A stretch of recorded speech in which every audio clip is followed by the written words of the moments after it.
Thank you for joining us. This video is going to show how to perform a design rule check. A design rule check generates a report listing all the objects checked and any violations. In the project directory, go to Tools and Design Rule Check. I'm going to select Check Entire Design, Check Design Rules, and both electrical and physical rules. If you have a flat design, under Mode, use Instances. If you have a hierarchical design, use Occurrences. I'm also going to check Create DRC markers for warnings.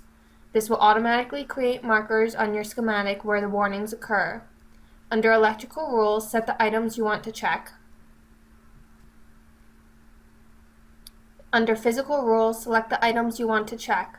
I would typically check for missing and illegal footprints, however, we haven't assigned footprints to our design yet, so I will leave this unchecked. Click OK to run the design rule check. If you check the box View Output, the DRC report pops up. View your warnings there. If you did not check the View Output, just double-click on the output generated in the project directory to view the report. Going to the schematic, you can see the warnings with DRC markers. Double-click on the marker to see the warning. I've reviewed the warnings and all are okay for my design.